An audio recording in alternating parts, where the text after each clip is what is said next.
Got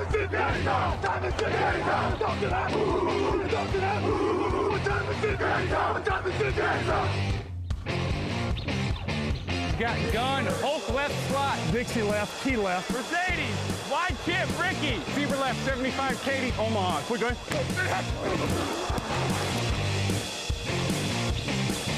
The last play of the game. Who's going to win it? Luck rolling out to the right. Dumps it up to Donnie Avery. Yeah! Goal line. Touchdown. Touchdown. Touchdown. Touchdown. Hello, bonjour et bienvenue à tous dans l'épisode numéro 485 du podcast Touchdown Actu. Alain Mattei, très heureux de vous retrouver pour parler Super Bowl à mes côtés cette semaine. Alors, on va dire cette semaine, mais pendant ces 3 jours, parce que c'est une preview sur 3 jours qu'on vous a préparé. Victor Roulier est là. Bonjour Victor. Et bonjour Alain, bonjour à tous, bonjour Grégory. Et bonjour Grégory Richard. Voilà, Victor spoil tout de suite. Tout à fait. Bonjour Alain, bonjour Victor et bonjour à tous. C'est donc Grégory Richard qui est le 3e homme sur cette présentation. Messieurs, on est donc réunis à 3. Exceptionnellement, d'habitude, les previews, c'est à 2, mais là, quand même, preview exceptionnelle puisque preview du Super Bowl en 3 parties. 3 personnes, 3 parties. Tout est très bien fait. Hein. C'était entièrement calculé. On va parler donc du Super Bowl. 3 parties. Ce lundi, en tout cas, c'est le jour de la mise en ligne. On va parler des Rams, on parlera des Bengals pendant la 2e émission. Et puis sur la 3e, on vous donnera toutes les clés Factor X et pronostics du match. À chaque fois, on va vous expliquer pourquoi les Rams vont gagner le Super Bowl, pourquoi ils vont le perdre. Et puis, on parlera aussi un petit peu des belles histoires de ce match. Messieurs, un petit mot quand même en guise de préliminaire à ces émissions. Belle affiche pour ce Super Bowl inattendu. Si tu dois mettre une note sur 10 à ce Super Bowl, Grégory, comment il te hype? Quand même au moins un bon 7. Malgré tout, c'est vrai que ce n'est pas forcément le Super Bowl sur lequel on aurait misé d'entrée, mais ça correspond aussi à une époque. Ça correspond à la mise en place de nouveaux systèmes offensifs dans la NFL dont sont garants, on va dire, en tout cas, dont se revendiquent les 2 coachs qui vont y participer. On aura d'ailleurs, face à face, j'anticipe un peu, mais les 2 coachs, en tout cas, en additionnant les âges des 2 coachs, on aura les coachs les plus jeunes dans l'histoire du Super Bowl, donc ce n'est pas tout à fait anodin. Mais après, oui, une certaine hype, parce que ça peut aller d'un côté ou de l'autre, même si on a l'air de désigner un favori plutôt qu'un autre globalement. J'ai un 7 à ma droite, Victor. Ça me paraît bien, 7. Moi, je vais le dire tout de suite, j'ai 2 choses qui me hype sur ce Super Bowl. Déjà, j'aime pas voir tout le temps les mêmes équipes, donc ça me va bien que Kansas City ne soit pas une 3e fois de suite. Désolé pour eux, mais j'aime bien le changement. Et j'ai l'effet que j'appellerais l'effet Coupe de France. Tu sais, le petit poussé, moi, j'aime bien. J'aime bien, c'est très français, ça. Il n'y a plus de petits poussés, on a dit, c'est pas des underdogs. C'est vrai, pour une fois, eux, ils ne clament pas être des petits poussés. Tout le monde n'est pas les Eagles, Victor, si tu veux. Il y a des gens qui ne font pas les victimes quand ils arrivent au Super Bowl. Tout le monde ne gagne pas le Super Bowl. Écoute, excuse-moi. C'est vrai. Ils devraient peut-être prendre exemple. Ce sera peut-être l'autre différence. Attention à ne pas t'approcher trop près de ton micro quand même, Victor. Ça crachote un petit peu. J'apprécie l'enthousiasme, mais attention au son quand même. Il faut rester tatillon. Bon, en tout cas, on est bien ambiancé par ce Super Bowl et on commence tout de suite avec les Rams. It's time, baby! Make it special tonight! Make tonight special! It's our night, and it's our division. It's our time to go win it. We're gonna start fast and finish strong. Yes, sir. Here we go. Work on 3. 1, 2, 3. Work!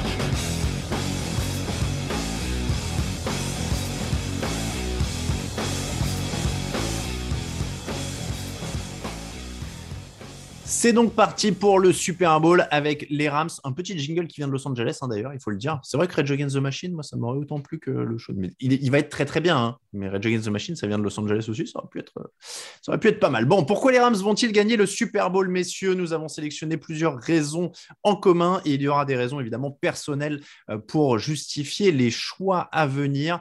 Mais la première raison qui nous semblait quand même assez évidente, messieurs, c'est parce que Los Angeles a la meilleure défense, en tout cas sur le papier. Los Angeles aligne Aaron Donald, Jalen Ramsey, Von Miller notamment. Les Bengals ont autorisé 51 sacs en saison régulière, pire total en NFL, et ils affrontent donc Aaron Donald, Von Miller, Jalen Ramsey. Est-ce que Joe Burrow est condamné d'avance? Grégory soulève ses sourcils. Il roule ses yeux. Alors, je soulève mes sourcils parce que je vais le dire d'emblée. On en a discuté bien entendu en off. Tu l'as dit. C'est pas le statement, le point de vue sur lequel je suis le plus d'accord en l'occurrence. Ah oui, alors il faut préciser quand même. Attention, je précise avant que tu donnes tes arguments. Précisons ce qui se passe en coulisses. Je suis l'homme qui doit faire qui doit faire le putaclic et les questions qui fâchent. Et Grégory est la voix de la modération. Voilà. Moi, il faut que je vende un peu l'émission. Non, mais l'idée, c'est pas de dire que les Rams sont pas une bonne défense. Après, de ce qu'on a vu pendant les playoffs, je vais pas anticiper sur l'émission de demain. Ce qu'on a vu pendant les playoffs, les Bengals ont montré que défensivement, il y a quand même peu d'équipes qui arrivent à faire déjouer Mahomes de la manière dont ils l'ont fait déjouer. Donc voilà, c'était juste pour relativiser un petit peu de ce point de vue-là. Après, tu l'as dit, forcément, on a notamment vu que les Rams défensivement, parce que c'est vrai qu'on en revient toujours à ce fameux, c'est peut-être le syndrome des Rams éternel, le côté attaque spectaculaire. Il faut vendre du rêve à LA, etc., etc. Donc, on s'intéresse forcément à l'attaque et à sa force de frappe. Défensivement, il y a des playmakers forcément qui, dans leur seul match-up, peuvent avoir un rôle éminemment important sur l'issue de cette rencontre. On a vu qu'ils ont été capables, et ça va être une donnée importante face à Cincinnati, de mettre à mal le jeu au sol des Niners. Mais ça, c'est pas du tout anodin. Donc, ce n'est pas uniquement le fait qu'ils sont dissuasifs sur le jeu à la course, sur le jeu à la passe, pardon, mais même sur le run-stop où leur escouade de linebacker peut paraître un peu légère par rapport à d'autres, ils arrivent largement à faire le boulot. Enfin, même si je pense qu'il y a un gros boulot de la D-line déjà de base.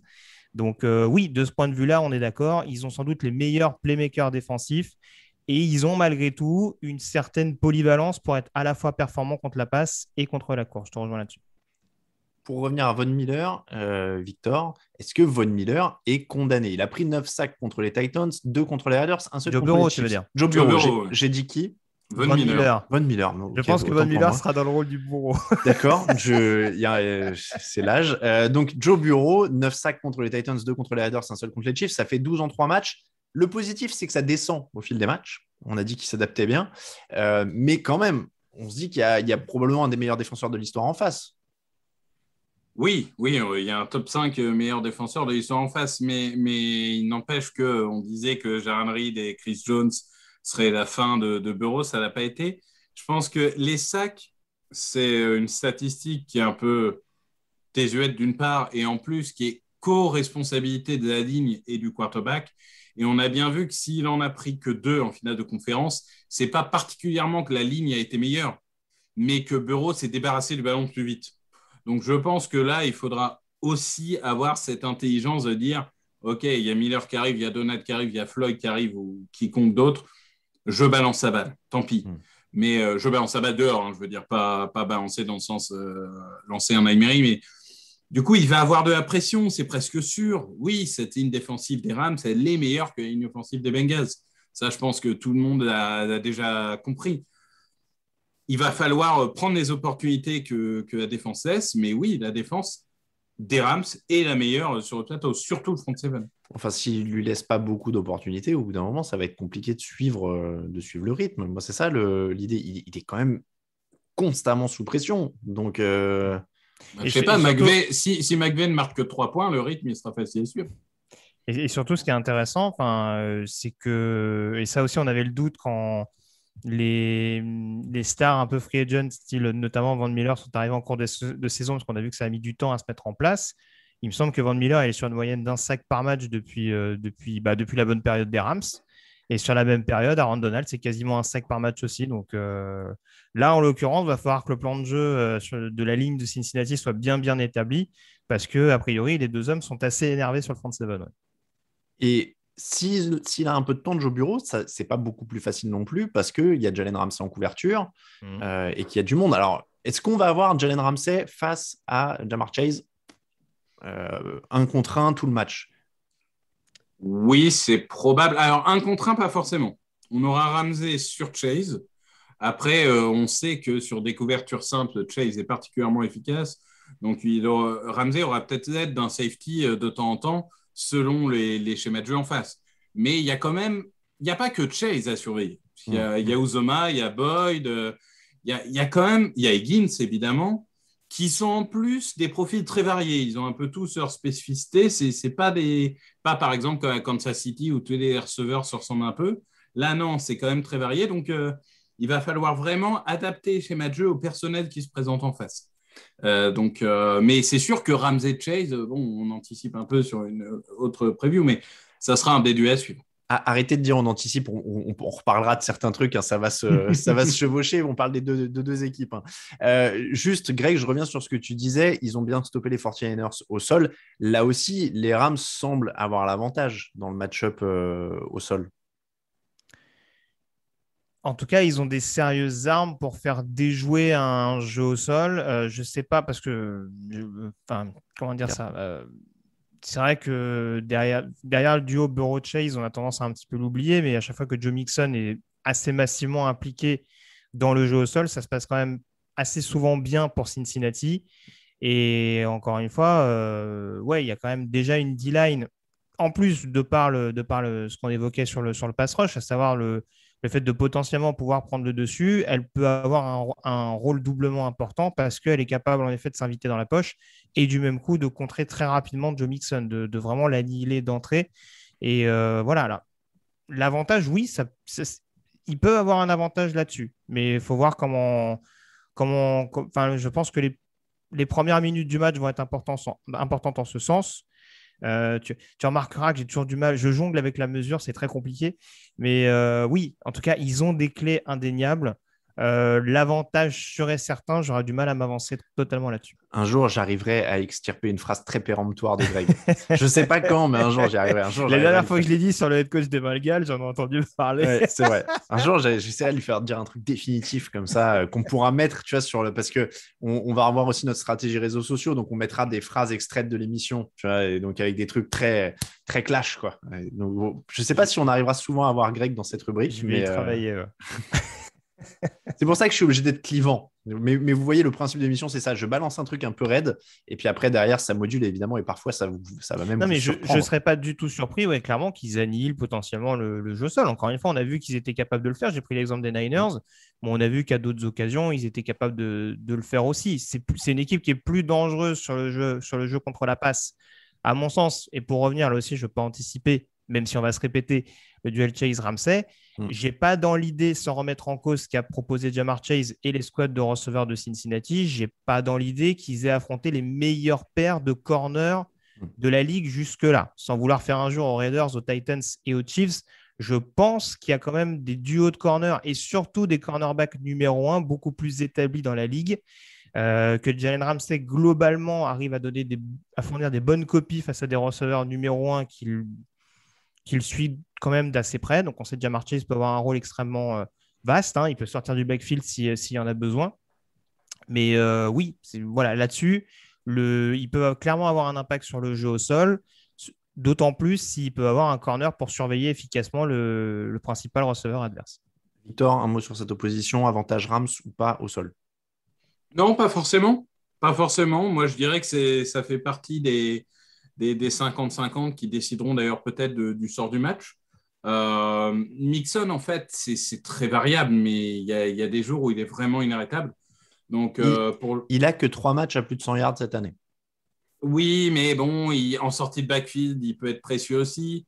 Et mine de rien, il y a quand même un comité de quoi, parce que Mixon est le vrai leader. Hein, on est clairement pas, on n'a clairement pas de doute, mais il y a Perrine, mais il y a d'autres joueurs qui peuvent apporter. Et je pense que le jeu au sol a une vraie chance parce que les schémas de jeu des Rams vont devoir quand même mettre du monde derrière pour justement défendre toutes les cibles. Et il ne va pas y avoir 8 joueurs dans la boîte. Donc, non, je pense qu'il y a un vrai coup à jouer pour les Bengals. En tout cas, les Rams sont la 5e défense au sol de la ligue avec 4 yards par course autorisés. Autre raison pour laquelle les Rams vont gagner le Super Bowl, c'est parce qu'ils ont des stars, mais aussi un effectif très profond. On n'a pas encore parlé de Matthew Stafford, Cooper Kupp, Odell Beckham, etc. Mais si je vous dis Eric Weddle, Kendall Blanton, Van Jefferson, est-ce qu'on peut dire que les Rams sont l'effectif le plus complet? Ça peut en faire partie, déjà d'une part parce qu'ils ont eu malgré tout cet avantage. Alors c'est vrai qu'il leur manquait par exemple Andrew Whitworth contre Tampa Bay, mais ça ne s'est pas particulièrement ressenti. Comme ça avait été souligné, son remplaçant du moment avait rendu une bonne copie. Ils ont en effet un groupe qui apparaît assez complet parce qu'on regarde beaucoup les stars, mais voilà, même avec peu de choix de draft. Hein, j'entends d'ici Raphaël dire ça sert à rien. Il y a un peu deux écoles qui s'affrontent sur ce Rams Bengals d'ailleurs pour le coup. Mais oui, non, je te rejoins. C'est sûr qu'ils ont malgré tout, a priori, des joueurs qui, quand il faut faire appel à eux, quand il faut sortir de l'ombre, prennent le relais. Tu parlais, il me semble avoir entendu Kendall Blanton. Quand on a vu Tyler Higbee sorti sur blessure, on s'est dit ah mince, même si la hiérarchie des cibles de Stafford a l'air assez bien établie et que Higbee n'est pas forcément le numéro 1, ça peut quand même être embêtant sur certaines phases de jeu et pourtant pas du tout. On voit que derrière, on arrive à trouver d'autres solutions. Je ne parle même pas du poste de running back où ça reste assez interchangeable également.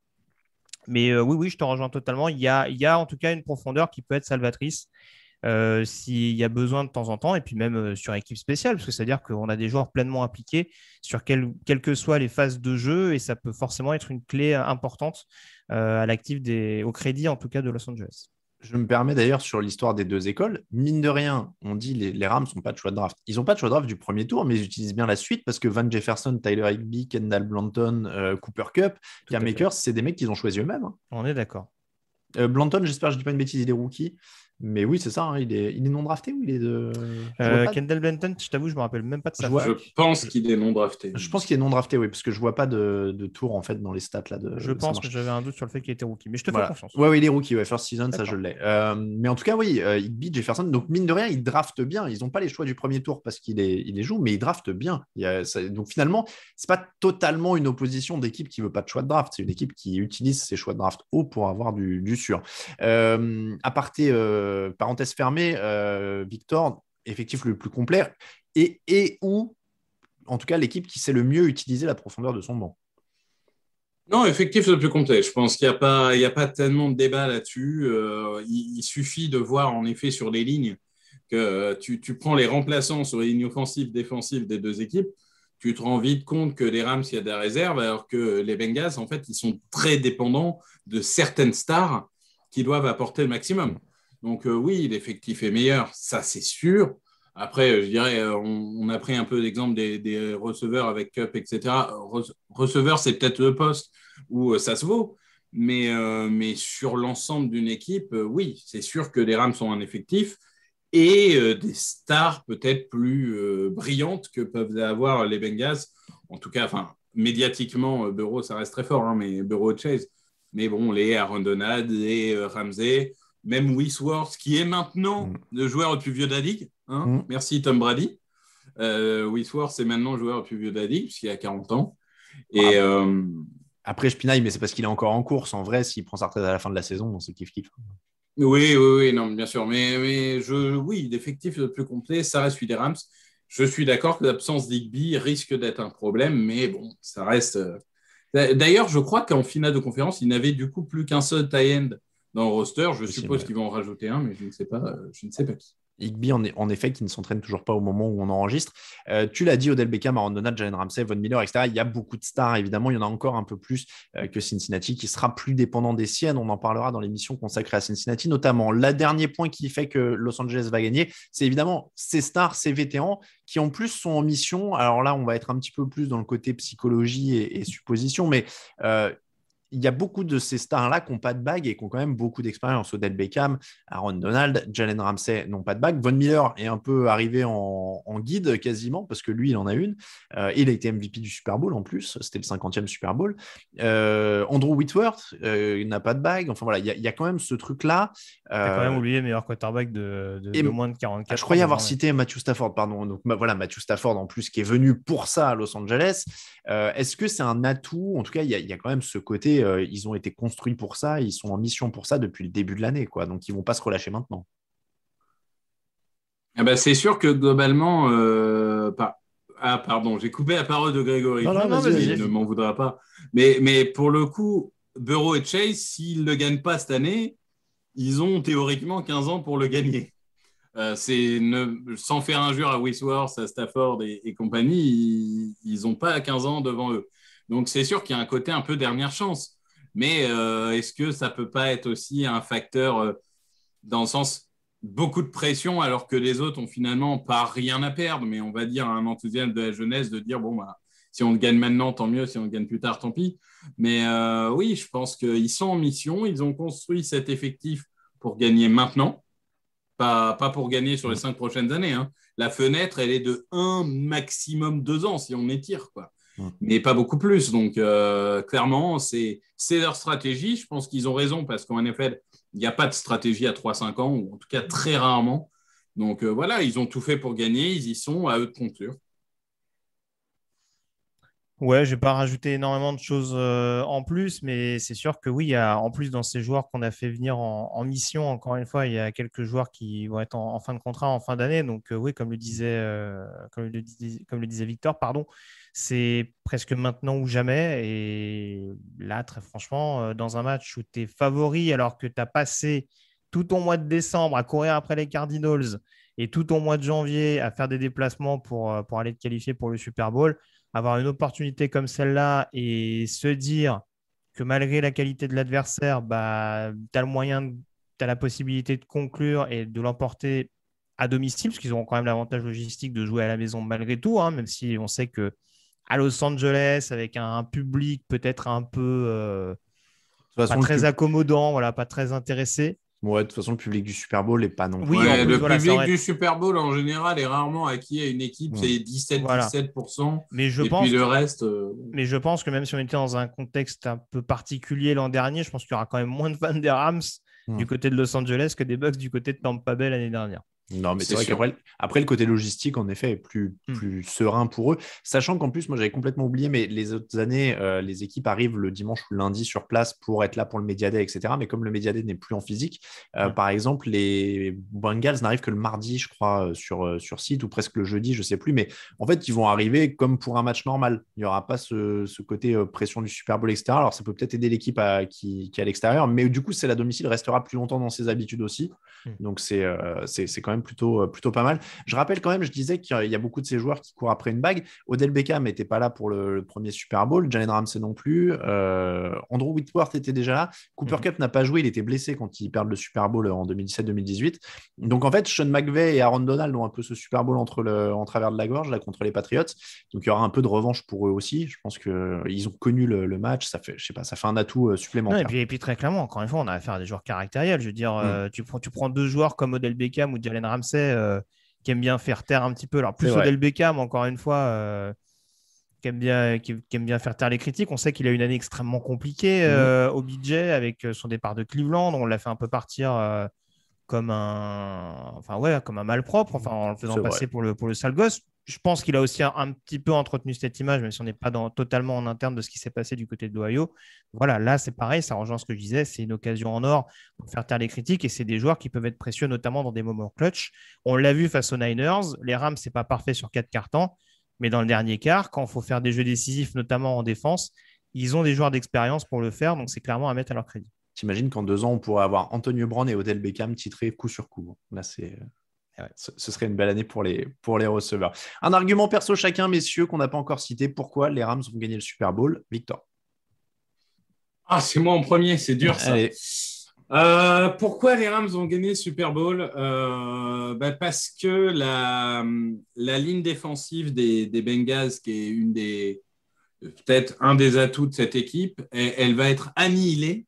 Là, je prends parti. À chaque podcast, il faut prendre parti. Donc, elle va être annihilée par cette ligne offensive des Rams.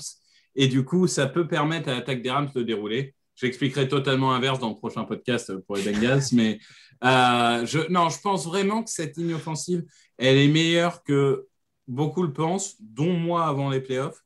Et ça peut vraiment être la clé parce que si Stafford dans un fauteuil, avantage ligne offensive des Rams. Grégory, pourquoi les Rams vont gagner? Sans faire trop de doublons avec ce qu'on a dit, pour moi, une des clés éternelles et encore plus en playoff, c'est les tranchées. On a déjà évoqué notamment le pass rush des Rams qui peut en effet donner des cauchemars à cette O-line des Bengals et à Joe Burrow. Et je rejoins ce qu'a dit Victor. C'est vrai que La ligne offensive des Rams paraît la moins inquiétante des deux, mais globalement, on laisse quand même pas mal de temps à Matthew Stafford en fonction des situations. Même face aux Niners, je trouve qu'elle a progressé petit à petit au fil du match et ça a coïncidé aussi avec le retour en forme de Los Angeles, en tout cas avec le fait de recoller. Donc, les tranchées, ça peut clairement être un domaine où les Rams peuvent marquer leur territoire et faciliter leur route vers le trophée Lombardi.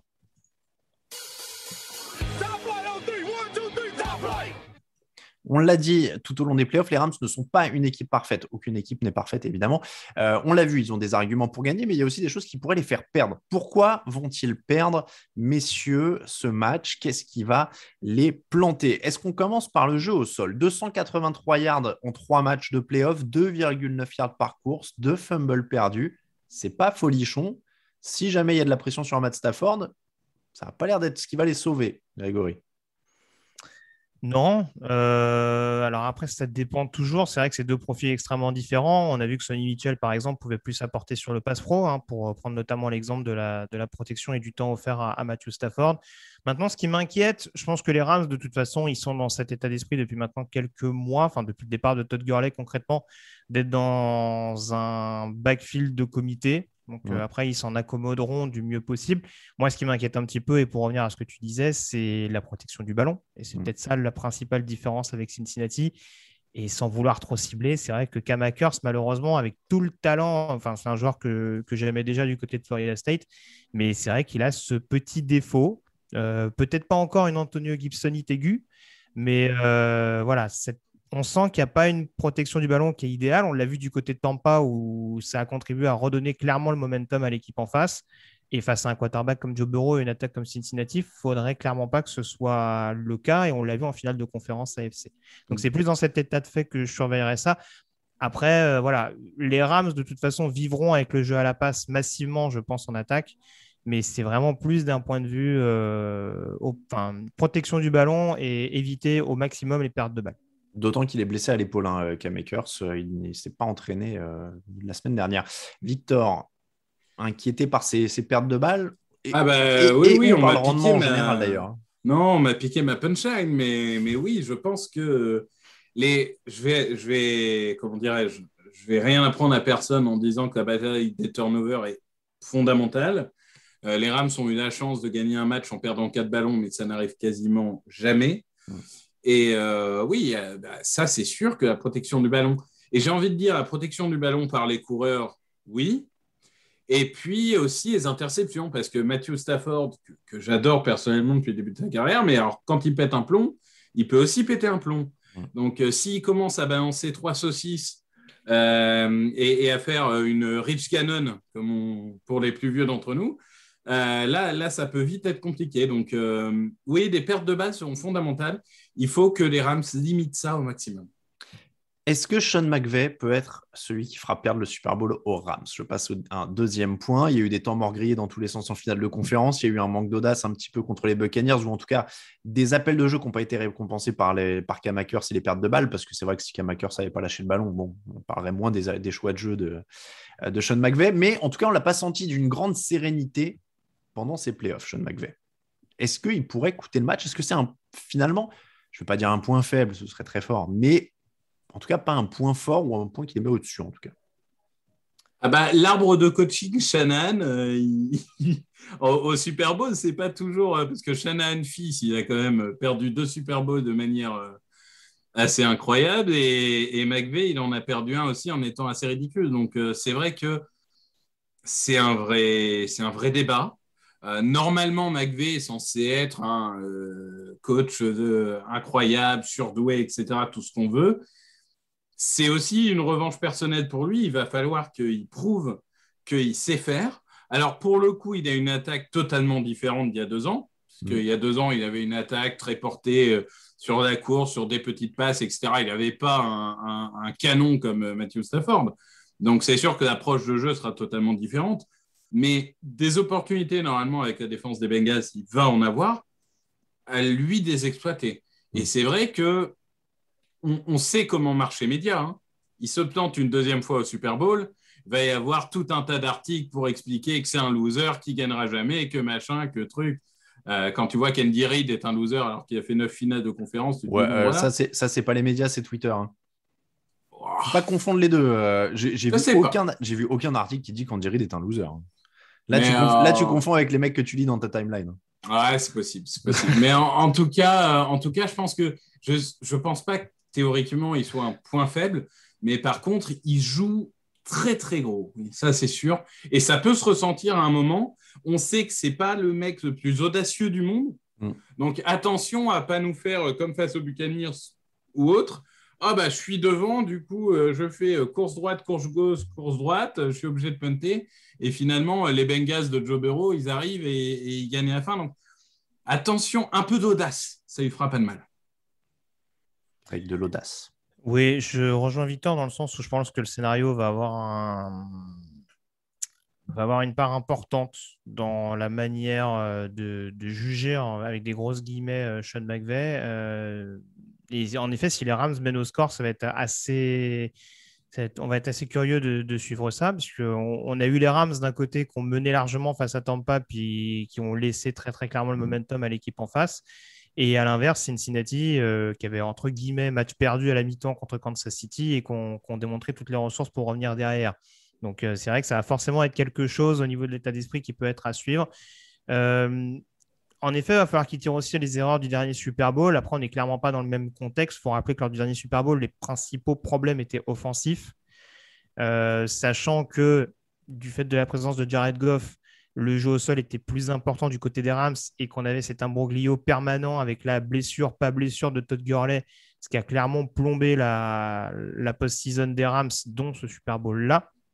Là, on l'a dit, le backfield offensif, ça restera un élément important pour l'obtention du Super Bowl, mais voilà, il faudra voir aussi si Sean McVay ne s'obstine pas un petit peu aussi, s'il voit que son jeu au sol est un petit peu en dilettante. Voilà, peut-être pas enterrer son jeu au sol non plus, mais pas lui-même se mettre dans un état d'esprit justement où voilà, il faut que je reste sur ce plan de jeu coûte que coûte, il faut que voilà, pas rester dans un jeu un petit peu stéréotypé, puisqu'on a vu que la défense de Cincinnati est capable de s'ajuster et qu'elle pourra en profiter comme elle l'a fait en finale de conférence notamment. Retour en défense, est-ce que finalement les Rams ne vont pas perdre parce qu'ils n'ont pas assez de monde pour couvrir Ja'Marr Chase, T. Higgins, CJ Uzomah, Tyler Boyd, Joe Mixon? Finalement, il y a beaucoup de cibles quand même du côté de Cincinnati. L'un d'entre vous le disait, on parle beaucoup de Ja'Marr Chase, mais il y a beaucoup de monde finalement à couvrir du côté des Rams. Oui, on est sûr que CJ Uzomah jouera. J'ai vu la news. Normalement, oui. Normalement, ça semble bien parti. D'accord, bon, tant mieux pour Cincinnati. Après, est-ce qu'il y a des gens pour les couvrir? Tu parlais notamment du fait qu'ils ont fait venir Eric Weddle.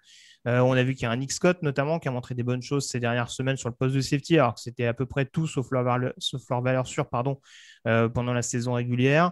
Darius Williams fait une moins bonne saison qu'en 2020, mais on voit qu'il est quand même capable de défendre en 1 contre 1. Donc, si c'est lui, par exemple, qui est plus souvent contre Higgins, ce ne serait pas forcément déconnant. Ce n'est pas un total point fort si tu sors de l'équation de Jalen Ramsey, mais de là à les mettre en point faible, je ne sais pas. Je pense qu'ils ont quand même la possibilité de pouvoir contrer cette escouade-là, même si on a vu qu'il y avait énormément de solutions. Ils peuvent être mis en difficulté, mais je ne sais pas si c'est une des raisons, en tout cas, qui pourrait les faire perdre. Victor, est-ce qu'ils vont être débordés sur le plan aérien? Non, pour le coup, je rejoins Darius Williams. Je pense que sur ces 3 dernières saisons, c'est le meilleur cornerback numéro 2 de la ligue, quasiment. Alors oui, cette saison, c'était un peu plus difficile, mais sur un match, il peut tout à fait étouffer son vis-à-vis. Il y a Tyler Rapp aussi, qui sera peut-être pas le meilleur atout en couverture, mais qui est là en safety, qui est plutôt bon. Jordan Fuller qui fait une bonne saison, que je n'ai pas cité aussi. Donc non, je pense qu'il y a du monde. Donc ça va être un vrai défi. Mais ils ont des armes pour contrer.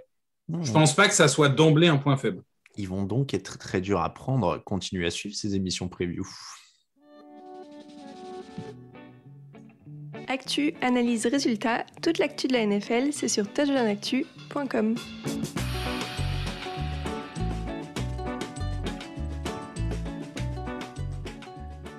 On termine sur une note un peu plus légère, cette preview du Super Bowl des Rams. Messieurs, je vais vous soumettre 4 histoires. C'est très simple. Je vous soumets 4 histoires et vous me dites laquelle vous préférez. Vous n'avez le droit de choisir qu'une. Je vous préviens parce qu'il y en a plusieurs qui sont plutôt mignonnes. Côté Rams, Matthew Stafford, numéro 1 de la draft 2009, aux Lions de 2009 à 2021, première saison dans une équipe digne de ce nom, possibilité de gagner son premier titre à 33 ans. La deuxième histoire, Aaron Donald, meilleur défenseur de sa génération, parfois prétendant au titre de MVP, possibilité de gagner son premier titre. Troisième histoire, Odell Beckham, transfuge en cours de saison qui pourrait décrocher son premier titre et donner tort quand même à pas mal de monde. En effet, on l'avait un peu enterré pendant la saison. Et puis enfin, le possible dernier match d'Andrew Whitworth, ancien des Bengals, tackle de 40 ans qui pourrait gagner son premier titre contre son ancienne équipe avec laquelle il avait quand même pas mal souffert parce que quand il y était, Andrew Whitworth, les Bengals, ce n'était pas tout à fait les Bengals d'aujourd'hui. Quelle histoire vous préférez entre ces quatre-là pour les Rams? Je vais laisser Grégory choisir. Moi, j'en ai deux, là. Ah, t'as le droit d'en avoir une. Oui, mais du coup, j'attends de voir ce que tu choisis. Lui, c'est le mec qui triche aux jeux de société, tu sais. Non, mais moi, je préfère celle-là. J'attends de voir ce que tu choisis. Et je vais qu'est-ce que je vais choisir? Je choisis Matthew Stafford, fermé. En la disant, je me disais, en fait, Greg, il peut pas choisir autre chose. C'est pour ça, je t'ai laissé continuer. J'ai fait, bon, de toute façon. Donc, meilleur quarterback de moins de 34 ans, assurément, quoi, s'il gagne ce titre en plus. Ouais, c'est ça. Non, mais... Enfin, oui, il y a une belle histoire dans le sens où, encore une fois, après, le but du jeu, c'est pas de s'acharner sur Détroit. Il y a eu des playoffs qui ont été joués avec les Lions, mais on a toujours vu... Enfin, mine de rien, Matthew Stafford, ça a souvent été... Alors, cette année, on me dira, oui, il y a eu Cooper Kupp, etc., etc. Mais Matthew Stafford, ça a toujours été le quarterback qui réussissait grâce à Calvin Johnson aussi. Il a souvent eu cette étiquette-là. Et même après la retraite de Johnson, on a vu que, voilà, il a ces moments où... Il a une certaine irrégularité. On l'a vu encore une fois sur certaines rencontres cette saison. Je repense notamment aux Titans et aux Vikings. C'est les exemples qui reviennent le plus souvent. Il a des trous d'air qui sont indéniables. Mais globalement, voilà, c'est aussi un joueur, je trouve, qui représente un style assez spectaculaire dans la ligue. Ça a été, je trouve, un précurseur, il ne faut pas exagérer. Mais en tout cas, je trouve qu'il, dans ce jeu très vertical, c'est souvent un joueur qui est pris en exemple. Et voilà, il a souvent eu de facto et par rapport au parcours des Lions, notamment cette étiquette de loser. Et c'est vrai que le côté réussir, même s'il y a bien entendu, il y a un environnement, un entourage qui permet d'être beaucoup plus intelligent. Voilà, on voit aussi qu'il y a une belle revanche qui est prise de sa part et qu'en play-off, alors qu'on pouvait s'attendre à ce que ce soit lui, ce qui pouvait clairement te choquer, c'est clairement pas un point négatif. C'est 6 touchdowns et une interception, je crois, en 3 matchs de play-off disputés face à des adversaires qui n'étaient pas non plus gagnés d'avance et des bonnes défenses. Donc voilà, Matthew Stafford me concerne. C'est là qu'on voit la politesse de Greg parce qu'il a commencé par « je voudrais pas dire du mal des Lions, mais… » Et derrière, il a dit des mots qui s'apparentent à « ils ont vraiment ruiné sa carrière ». Moi, je vais dire du mal des Lions. Stafford a fait ce que Barry Sanders et Megatron auraient dû faire. Et les Lions ont quand même détruit un des meilleurs running backs et un des meilleurs receveurs de l'histoire. Donc, il mérite de voir Stafford avoir cette bague avec une autre équipe. Alors, quelle histoire tu choisis? Tu vas sur Stafford aussi, Victor? Non, moi, je veux choisir Aaron Donald. Parce que je faisais un peu la liste. Pour moi, il y a 5 défenseurs qui sont au-dessus dans l'histoire. Je vais pas vous embêter avec le truc, mais voilà, quand on pense à des mecs comme Reggie White, comme Lawrence Taylor, il y a ce titre quand même. Je ne parle pas de, par exemple, Minjo Green, etc., parce qu'eux, ils en ont eu plein et très tôt. Donc, on va dire que ce n'est pas tellement comparable. Mais Reggie White et Lawrence Taylor, ils sont devenus une légende quand ils ont eu cette bague, quoi. Et franchement, Aaron Donald, il gagne enfin cette bague. Et alors, cerise sur le gâteau, il serait MVP.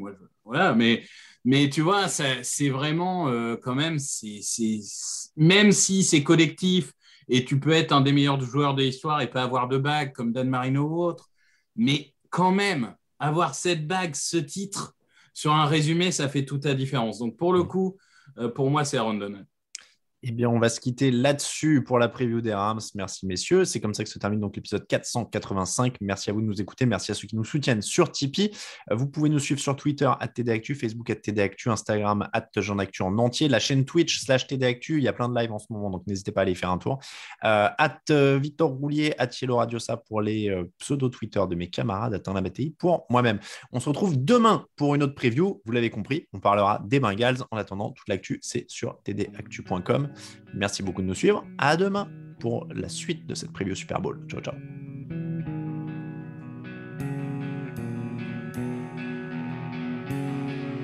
Les meilleures analyses, fromage et jeux de mots, tout sur le foutu est en TDAQ. Le mardi, le jeudi, tailgate au risotto, les meilleures recettes en TDAQ. Fumble pour JJ Watt, Bismuth pour Marshall Lynch, Procast Global Beckham, Tom Brady quarterback, calé sur le fauteuil, option Madame Irma, à la fin on compte les points et on finit.